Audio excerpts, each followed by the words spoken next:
આ રોકી અહીં શું કરી રહ્યો છે? ક્યાંક આને રુદ્રના લગ્ન વિશે તો ખબર નથી પડી ગઈ ને? જો એવું થયું તો આ મારો જીવ લઈ લેશે.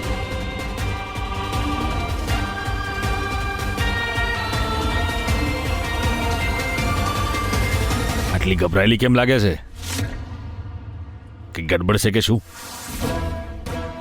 ના ના, તું અત્યારે અહીં શું કરી રહ્યો છે? કંઈ કામ હતું તો મને કહી દેતો ને, હું આવી જાત. બસ યાદ કરાવવા આવ્યો તો તને. એક દિવસ વીતી ગયો છે, 14 દિવસ બાકી છે. રોજ આવીશ તને યાદ કરાવવા. જો મારા પૈસા મને ટાઈમ પર નથી મળ્યા તો તું વિચારી પણ નહીં શકે કે હું તારી કેવી હાલત કરીશ. છોડ છોડ મને.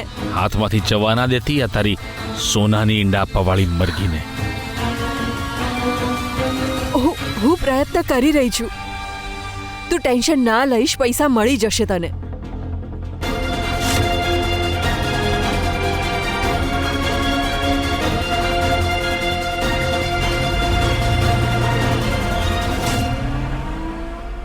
સારું થયું અને રુદ્રના લગ્ન વિશે ખબર ના પડી. જો ખરેખર રુદ્ર અને ગૌરીના લગ્ન થઈ ગયા તો હું શું કરીશ? મારે કોઈ પણ સ્થિતિમાં આ લગ્ન અટકાવવા જ પડશે. હેલો રુદ્ર, તું મને આ રીતે દગો ના આપી શકે. જો તારે અભણ સાથે લગ્ન કરવા જ હતા તો મને ફેમિલીને મળવા કેમ લઈ આવ્યો? એક વાત કાન ખોલીને સાંભળી લે રુદ્ર. જો તે મને આપેલું વચન પૂરું ના કર્યું ને તો હું તને ક્યાંયનો નહીં છોડું.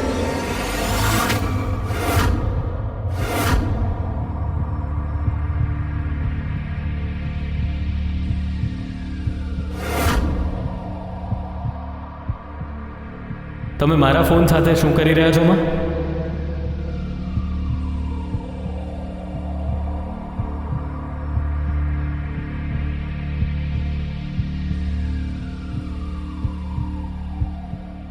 સૌમ્યાનો ફોન આવ્યો હતો.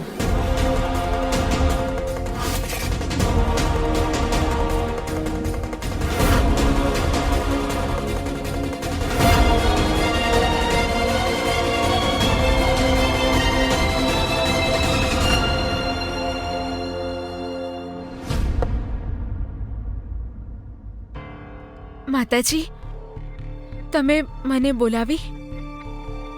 હા, આવો, અંદર આવો.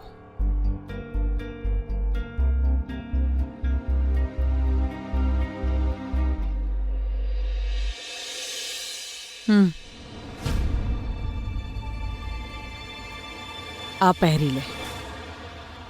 2 દિવસ પછી તારા લગ્ન છે. આ સફેદ કપડાં તને શોભતા નથી હવે.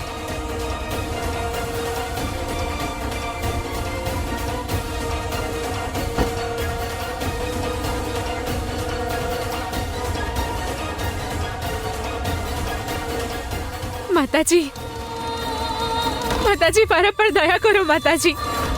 આ લગ્ન સંબંધનો ભાર હું નહીં ઉઠાવી શકું માતાજી.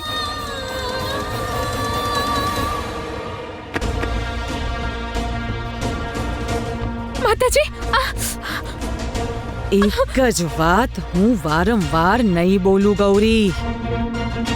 જો મારા આદેશની વિરુદ્ધ જઈશ તો ક્યાંક એવું ન થાય કે તારા પપ્પાની ખાલી યાદો બાકી રહી જાય.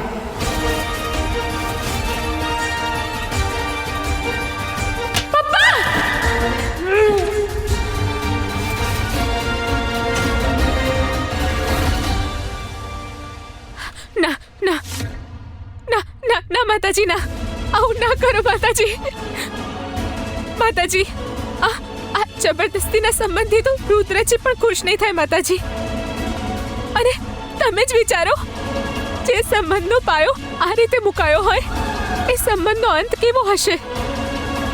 માતાજી, અમે બંને ઈચ્છીશું તો પણ આ સંબંધ નહીં નિભાવી શકીએ.